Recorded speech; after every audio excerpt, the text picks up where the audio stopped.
Before we get into this episode, I wanted to introduce one of the partners for the show, MOVEPre-Workout. I've been using this over the last year and can massively see the benefit with all my training. And I thought I'd invite Tom along, who was involved in the formulation. Cheers, Mark. Obviously delighted to be supporting the podcast. And so MOVEPre-Workout, we've got a strength-based formula, but this one is specifically designed for endurance athletes. And it's one of the first of its kind. We're just focusing on really high quality ingredients that are going to benefit endurance performance of any kind. So yeah, we're really excited by the product and delighted to be supporting podcasts like yourself. Oh, it's amazing. And this is something that you're specifically taking before your training, before your rides, to be in best possible shape. I'd encourage you to give it a try. Go to movepreworkout.com and for a 20% discount, put the word endurance in at checkout. On with the show. Well, welcome along to the Endurance Podcast. As some of you will know from the episodes that have already landed in your feed, we're at the Adventure Travel Show near Angel, Islington, North London. And it's been a great location to meet lots of people who are coming here anyway to talk on the main stage or the gravel stage, sharing their adventures. We've had people taking on Everest, people doing incredible ultra swims, ultra runs, really endurance in the broadest sense of the word endurance. And I think what's coming through in all of these conversations is that middle ground. It's about the psychology, it's about the prep, it's about the quiet confidence to get out there and take on these big missions. And for this episode, we're welcoming along Josh Ibbett. Josh is somebody who I have known through the gravel bikepacking adventure world for the last 5 or 10 years. We've not done a huge amount of stuff together. I've had the pleasure of riding the bike with him a few times, normally back in Bonnie, Scotland. So it's great to actually sit down and get him on the pod. Josh is somebody who runs his own podcast, so I'd encourage you to check that out as well, mainly covering the big global bikepacking races, Atlas Mountain Race and others, where the world's best are, and Josh is doing a brilliant job of bringing that to life for people who are learning about this incredible world of ultra endurance bikepack gravel. But we'll get to that in a minute. Josh, thank you for joining us. Yeah, thanks for the invite. It's a pleasure to be here. Martin, I think you wanted to start with the big trip, and then we'll maybe come to some of the racing afterwards. Yeah, I found it quite interesting, the big trip, the big ride you did from the UK to Mexico. Obviously not in a straight line because that would be mostly sea. Yes. You kind of came back on yourself, as far as I can see, into Europe, then across to the US, up into Canada, across Canada and down the west coast and into Mexico. So what was the thinking behind the route? Well, the inspiration was riding around the world, and it's something I'd always wanted to do. Actually, Mark was one of the first people that I saw documenting riding around the world, and also people like Alistair Humphreys, his books, I'd always read those. But I came into it from a bike racing background, like the club racing scene in the UK, racing cross-country mountain bikes. I was a racer, I didn't want to be riding around with panniers, just didn't kind of feel right with me. And but I was inspired by it, and probably didn't believe at the time that I was able to do that. This was kind of when I was racing cross-country, and like most things endurance, you always do a step further. So my cross-country jumped towards like the marathon distances, which I seem to do a bit better at than the short racing, and then it's stage racing and 24-hour racing. And then a guy called Mike Hall, who founded the Transcontinental race and actually was the one to beat Mark's record or set a new benchmark. And I knew him from the races, and he set this amazing record. And I could identify with that more because Mike, proud Yorkshireman like yourself, was someone I knew. And I was inspired by that. And I always wanted to do that, but the next logical step wasn't for me to take on a round the world record. It was to do these ultra races, the Transcontinental race being the one that he founded, and I did. And I did that a couple of times. And that was kind of the race. I was going into that as a racer, but I think I came out of it as like a traveller. It opened my eyes to the rest of the world, and then from that point I always wanted to, racing wasn't enough, I wanted to just explore. And I'd been on a few trips before. One of my first big bikepacking trips for multiple months was starting in Vietnam, in Hanoi, and just meandering around through Laos, Thailand, and then sort of 7-8 weeks in New Zealand. And that was great, and I had a great time. I was in my mid-20s, and I'd ride for 2 or 3 days, and I'd sort of drop into the backpacking scene. probably party too much and then spend 3 days detoxing on my bike. But I loved it, and I think I still wanted more. And I'd sort of had that culture, and I just wanted to do a big journey, like the ones I'd seen growing up. So yeah, this was my big journey, and I quit my job for the second time. I'd already done that not too long before. There's probably a theme coming along here. And I set off from home, and my idea was I wanted to leave home, and so I lived near Cambridge in the UK, and ride back to my house. And I ended up getting to Mexico in the end. That's a long way from Cambridge. It is a long way from Cambridge, and actually when you think it, like in my head it was a failure, because I kind of told everyone I was going to ride around the world, and then I only rode to Mexico, which is probably a bit daft when you say it like that. But yeah, I set off. I sort of meandered around Europe, basically places I wanted to go to. I wasn't setting any records. I had no plan as such, but I had a few key things, and one of those was my friend's wedding. We grew up close to here, where we are now, and he married a woman from Canada, and they were getting married in Kelowna in Canada. So I had a date, I needed to be there. So basically I cycled to his wedding, which was great. And then the plan was to head south. But I think ultimately I was on the road for 6-7 months, and I didn't plan much further than that. And I think my sort of motivation ran out because I hadn't planned to get further. And in the end, I decided to come home from Mexico, which was still a pretty cool journey. It's not a failure in any stretch. It's such a cool journey, especially for somebody who was from quite a strict racing background, to then allow yourself to have that sheer wanderlust of going, well, there's got a date in the diary, I've got a bike, I just want to explore. And you probably learned so much from that bike ride.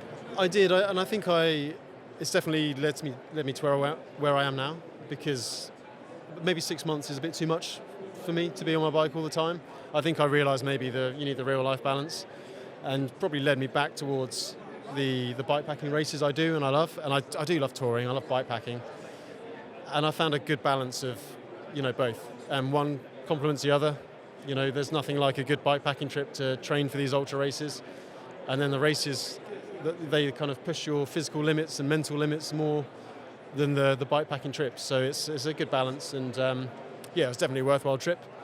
But yeah, I think I would like to, whether I ride around the world in one big loop or just do some big sections, like I've never been to South America, maybe I'd like to do that.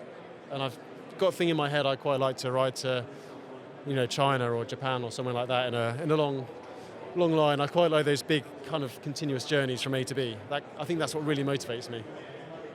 And when you did your UK to Mexico, via Canada, USA, for 6-7 months, were you by yourself the majority of time there, or did you have people join you for some, or any of it at all? So at the time I just started going out with my partner. I was like, okay, we could start going out, but I'm going away for 6 months. She's like, oh yeah, that's fine. Like, so she joined you? Okay. Well, she's a school teacher, so for the summer holidays, she joined me. So she joined me in Canada, and we rode to San Francisco. Oh, that's nice. Then I did a bit by myself, and we caught up a bit in Europe for like long weekends and half term and stuff. So it kind of worked. It's a good test early on in a relationship, isn't it? Well, exactly, yeah. Whether she'll put up with me or not. So. Are you still with her? Yeah, she still puts up with me. I did exactly the same. I met Nikki, and within months, I told her I was off on a 9-month expedition from Alaska to Tierra del Fuego. Is that okay? And I was just like, well, see you later. Well, to be honest, I know. And I'm now married to her. I know what would have happened if the answer had been no, and I probably still would have been riding my bike. It's probably a bit selfish, but at that time of life, in the mid-20s, it's kind of, you've got to do it a little bit. But yeah, so she ended up joining me. That was good. It's great. It was a great trip, looking back. I know I set out, as I said, to ride around the world, whatever that means. Because you can do it like you have, Mark, as a record and within a frame of rules. But quite a lot of people, I think one of the biggest things is when you're traveling on a bike, especially as an inverted commas racer. You go to Kyrgyzstan for the Silk Road mountain race, but that's a key route through if you're cycling around the world or to the east.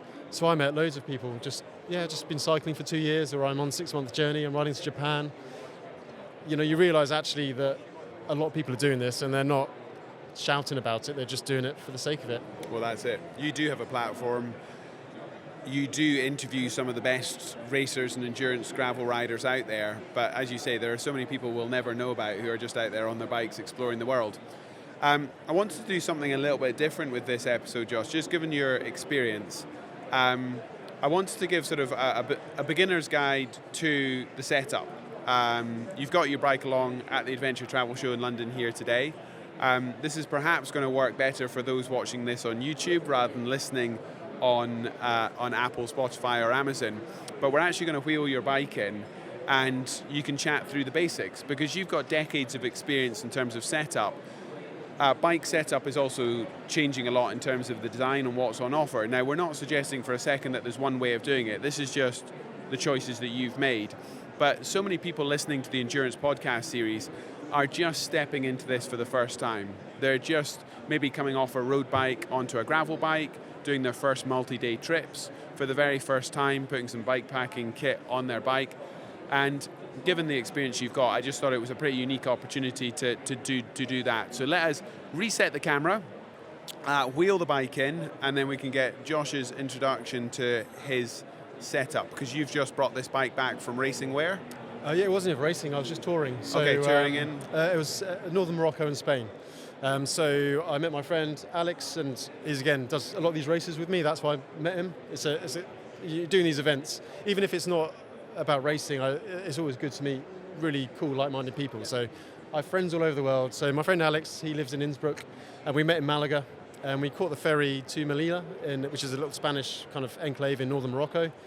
And we rode the North Morocco coast, and then caught the ferry back to Spain, and travelled home from Faro about a week later. And you just got back? I got back about a week ago. Oh, yeah. Brilliant. So it was over the Christmas New Year period. Amazing. Right, so let's do a show and tell on the bike. We're going to reset the camera, and let's chat through the setup. The Endurance Podcast is brought to you in partnership with Enjoy Travel. Huge thanks for all that they do. And I don't need to introduce my co-host, but over to Martin Mansell to explain Enjoy Travel. So Enjoy Travel brings you car hire, hotels, airport parking lounges with a loyalty platform, meaning you buy 9, you get your 10th free. And you can mix and match across any range of our products. You don't need to just buy 10 car hire, you could buy a hotel, a car hire.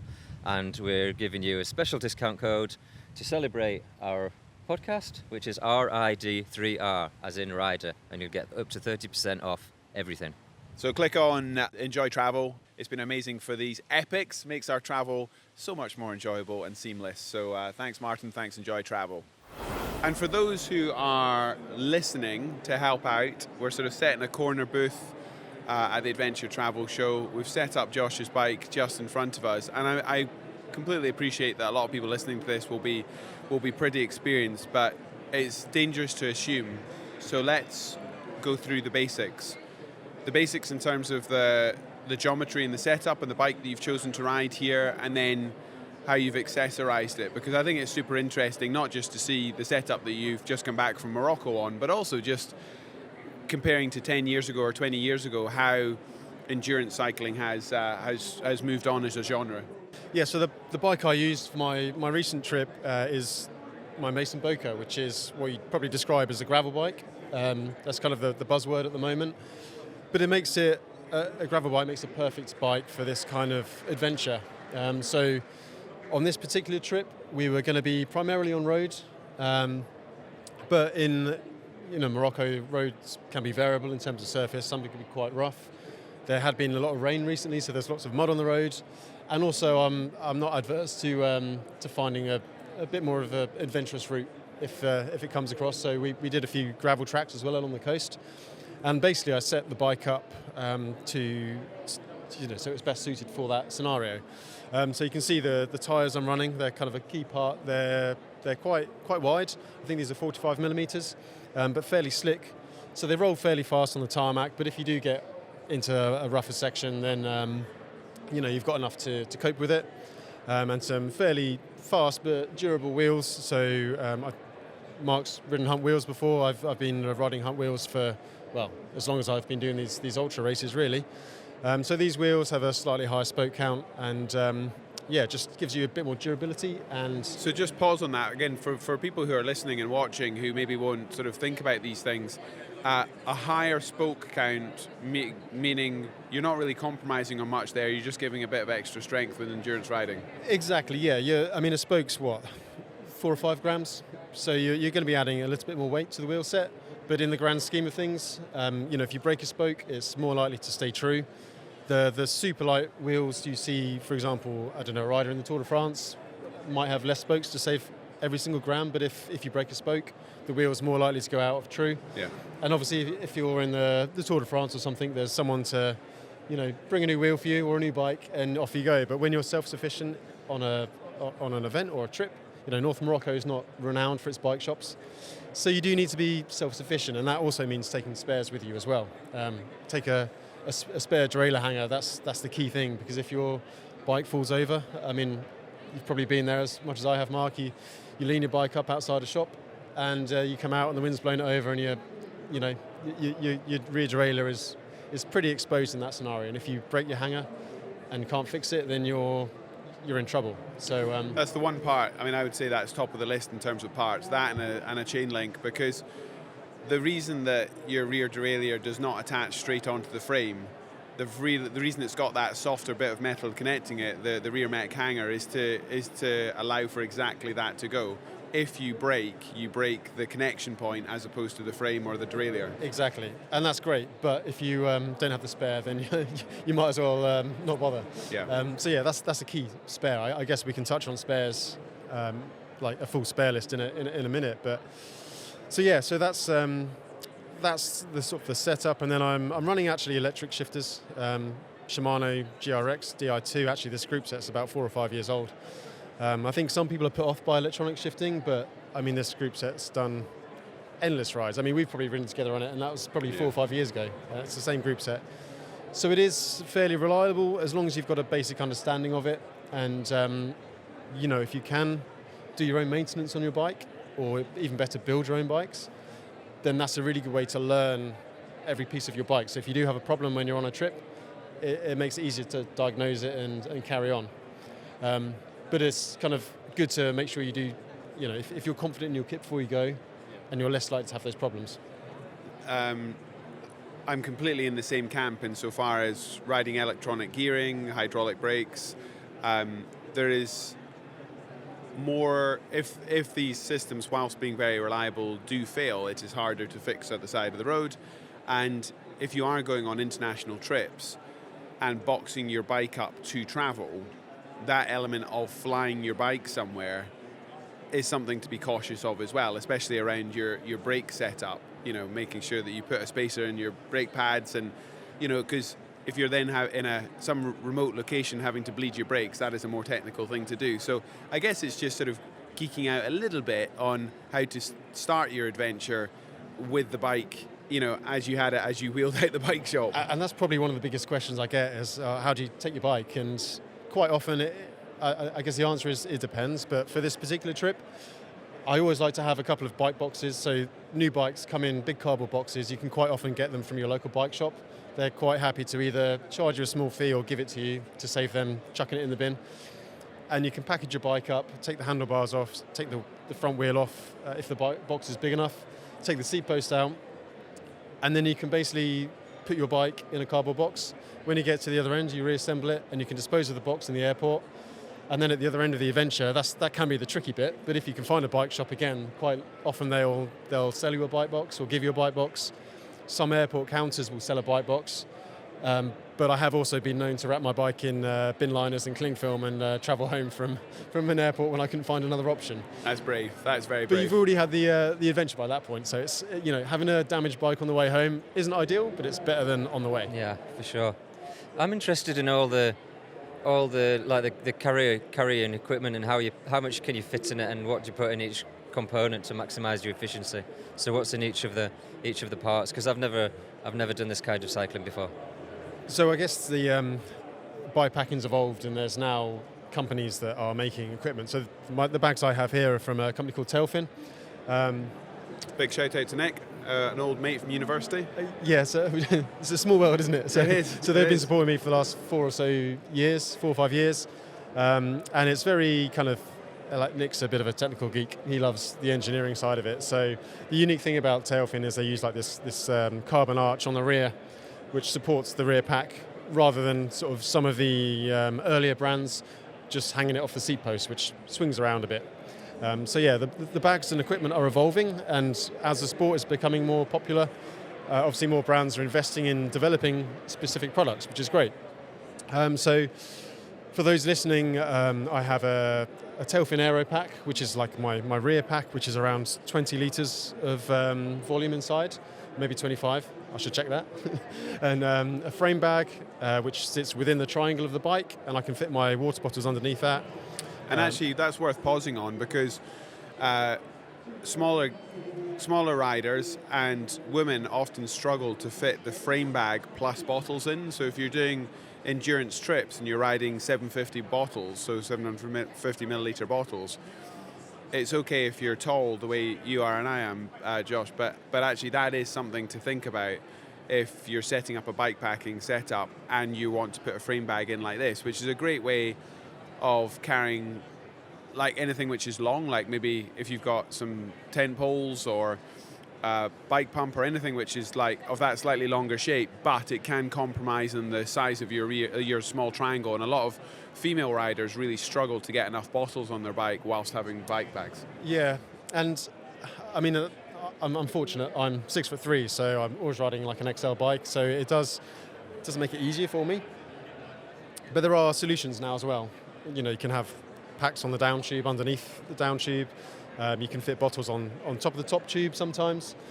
So normally you do have to compromise a little bit, and packing a bike for bikepacking is kind of a personal thing, and it does depend on, you know, your bike type, your frame size, how tall you are, whether you like wearing a backpack, because some people wear a hydration pack and you can. Which is my idea of hell. Exactly. Well, you and me both, but I'm fortunate enough that I don't have to do that, having a large frame size. So yeah, you do kind of have to figure it out yourself to a certain extent, but there's lots of inspiration out there. And this is kind of a system that I've sort of just developed over the years. I wouldn't say every single time I go bikepacking or racing it's the same setup. But, and just to pick up on Martin's question, what are you thinking about in terms of each bag? So if you're on a multi-day race, what would you be putting where in terms of stuff you need to access quickly versus stuff that's maybe your overnight? So, well, in this instance here, so the rear pack is sleeping gear. So there's a full camping setup in there. There's a full camping setup in that, just in that? There is, yeah. Yeah, I do have a ridiculously small tent. So it's a small tent from it's a startup company called Ibbett, and it actually uses the bike as part of the structure. Is that what's in there now? It's in there now, yeah. Wow. Do you want me to take it out if you want? Yeah. See? Oh wow, that's pretty amazing, isn't it? They're tiny. So there's a tent wrapped up in there. So that's my tent. Okay. It's actually a prototype. It's a new company, but there's only one tent pole.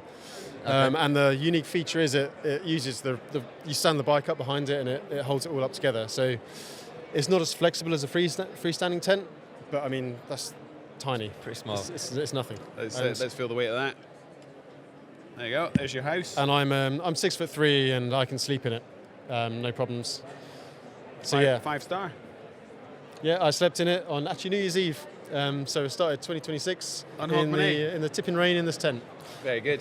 Kept you dry. What else have you got there? And then I've got a sleeping bag. So this is just a Sea to Summit one in a compression bag. You can get lighter, but it's pretty good. I always get the longer size as well. Light. Yeah. What temperature can that go down to? It's 3 degrees comfort and -1 kind of extreme. Okay. But you know, for the conditions we were in, it was more than adequate. Yeah.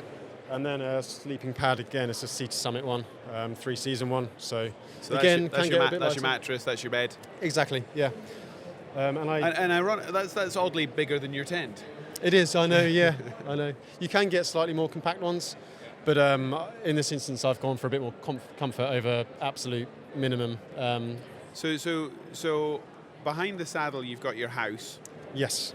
And rain jacket normally. And rain jacket. Stuff like that in the back there. And what have you got underneath the handlebars or in the frame? So in the frame bag, I'd have my sort of day-to-day layers for riding in. So there'd be a couple of sets of gloves, so like warm gloves, rain gloves, maybe arm warmers, leg warmers, a gilet, maybe a long sleeve layer, and some tools and a pump and spares, as we've kind of discussed. So spares would be the derailleur hanger, some spare brake pads. Again, if you go through your brake pads, which doesn't happen often, but you're not going to find a set of brake pads in Morocco easily. Tools, a few bolts, some dental floss and a curved needle in case you cut your tyre, so you can patch your tyre, sort of repair your tyre if you need to be. Actually sew your tyre? Yeah, I've not had to do it yet, but there'll be a time and a place, I'm sure. And then things like tyre plugs, which are good for tubeless tyres. They're basically little darts of rubber which you can kind of push through a hole in your tubeless tyre, and then it seals it. So yeah, basically kind of enough tools to repair the bike, and then leave enough space for some food. You've got to eat to fuel your ride, so that would normally go in the frame pack, and also maybe pockets on my shorts. Quite often now, let's call them adventure cycling shorts. I use a company called Albion, and they have pocket bib shorts. Yeah. So they have pockets on the legs, and you can put snacks in there. So stuff you want to be able to reach while you're riding on the bike. The top tube bag, that's where I have my camera. So quite often I'm making videos about my trips, so I'm sure by the time this comes out, my video trip from Morocco will be out there on the internet somewhere. So I keep my camera and gear on top. And then there's also things like, let's call it toiletries, sunscreen, toothpaste, stuff like that, hand sanitizer, pseudo creme. I'm sure if you've got a child, you know what that's for, and you can imagine how that's useful on a bike sometimes. And a small headlight just for when you're camping or off the bike. And then in the front bag, I guess the front bag is probably the distinguishing point from a race setup to a bikepacking setup. So if I was racing, I probably wouldn't be taking casual clothes. But in this instance, we were, say, on holiday, bikepacking, touring, enjoying yourself. So in the evening, if you're in your tent or if staying in a hotel, you want some semi-normal looking clothes. So I'd have a couple of merino t-shirts and some lightweight trousers and a down jacket and things like that. And that all sits in the front bar bag, which is waterproof. And it's with the tail fin system, it clips off really easily. So if you get to staying in a hotel or a guest house, you can take that off, take it with you, and you've got everything you need, in one place. So this looks like a fairly minimalistic setup, but you just alluded to the fact that if you were racing, you would probably strip this back even further? Yeah, definitely, yeah. There's kind of a sliding scale. I think the core is the same on most of my setups. So for example, the Silk Road Mountain Race, which is a race in Kyrgyzstan I've done a number of times, that's probably more on the extreme end of a race setup, but you wouldn't be taking spare casual clothes. You'd maybe take a spare set of shorts. You'd probably take a similar sleeping setup and lots of winter gear, but I do it in a smaller setup than that in terms of bags and space. Because, you are racing and, you're not going to be stopping in a hotel for 12 hours and enjoying yourself, if all goes to plan. It does mean that I have had to extract myself from certain situations, and you end up flying home on a plane in cycling shorts sometimes, which is not necessarily the best. You get some weird looks, but it's kind of part of it. What's the total weight of this setup then? I honestly can't tell you. Roughly, any idea? Probably less than 20 kilos. So probably 16, 17, I would have thought. Okay. But okay. I'm not. How's that for getting up the hills then? Fine. You just get used to Steep, it, to be honest. like really steep ones? It's almost weirder when you get home and sort of ride your road bike and suddenly the bike's lighter and it's really hard to handle. It's easier to go to a heavier bike than back to a light bike. And, it's you adapt over time. Yeah. But to a point you made earlier, I guess with my first round the world, this is a million miles from what we were doing 20 years ago, where it was 5-bag Ortlieb setups. I thought I was going minimalistic first time around the world. What was your weight? Oh my goodness. It must have been 25, 30 kilos yeah, easy. twice that easily. Oh yeah.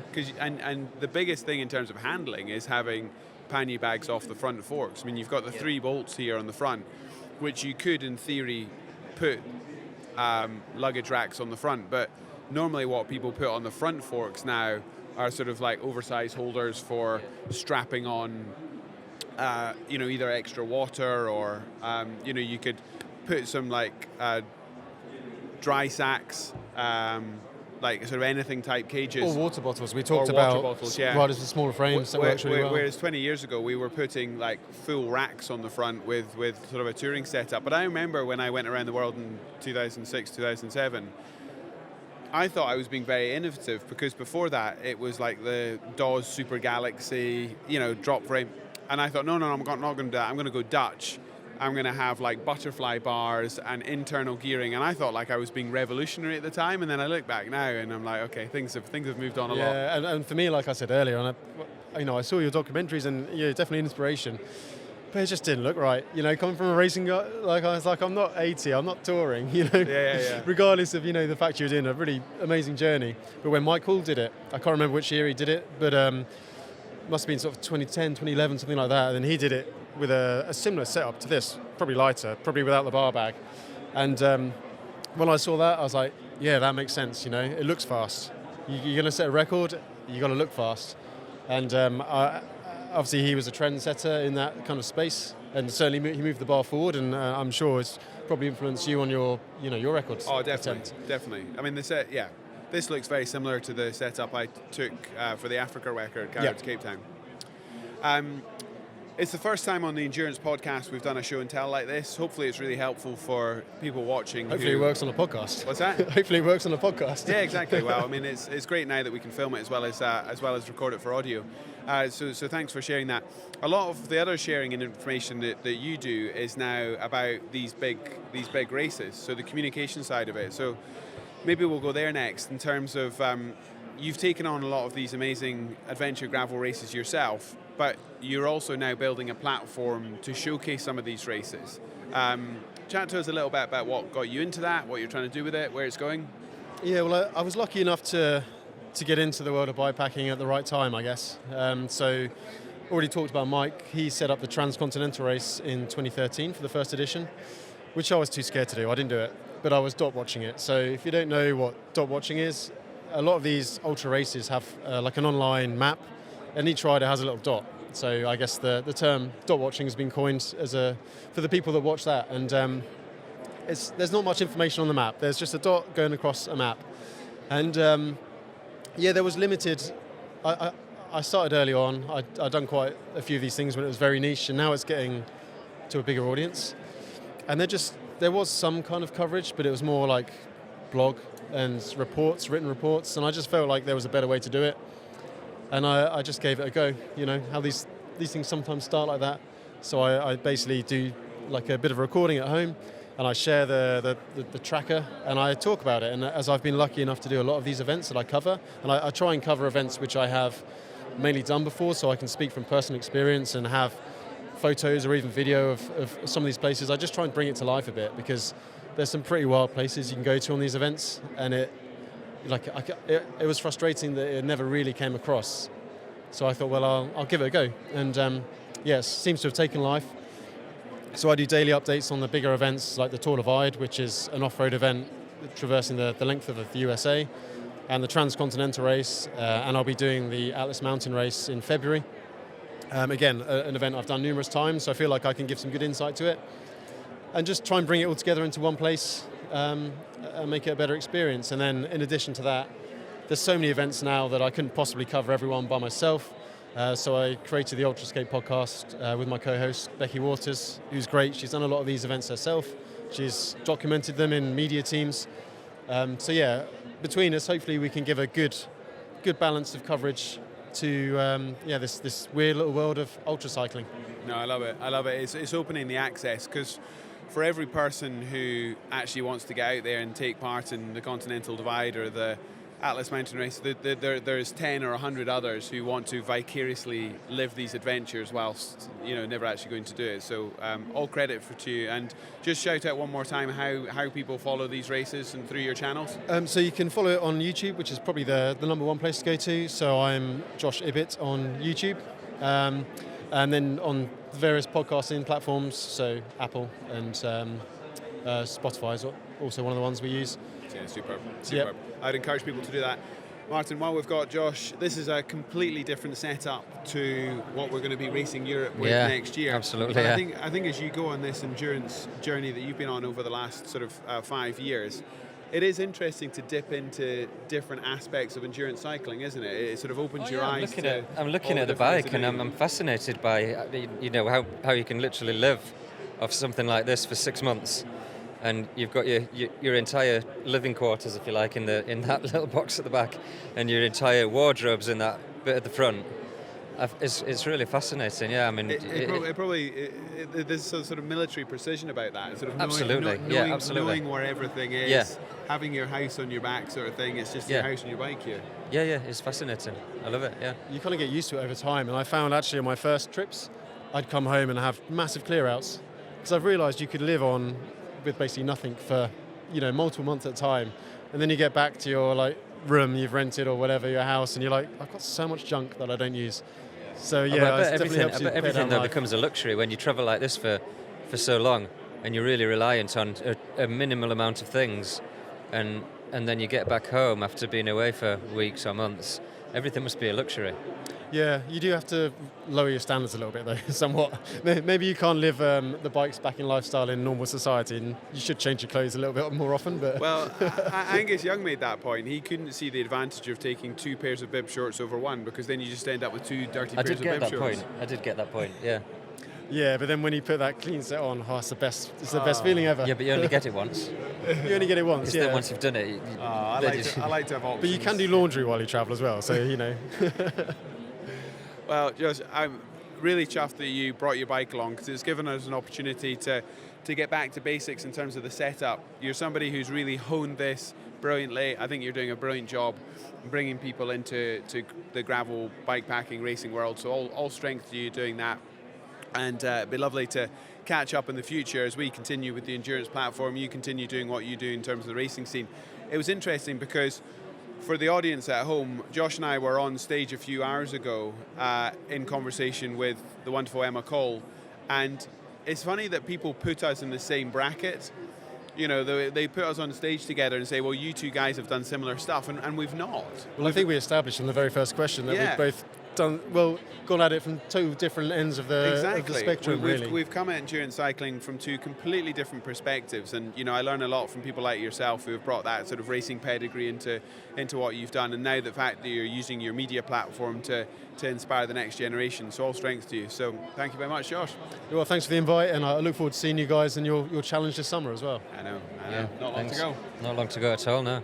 I hope you enjoyed that conversation with Josh Ibbett. It's a wonderful opportunity to get back to basics in terms of setup, and hopefully some not just inspiration, but actually ideas and credible information that you can put into a trip this year. One of the guys helping us film today is the wonderful Marcus Stitz. Marcus Stitz has written lots of books about where you should go on your adventures. Josh has told you how to go on your adventures.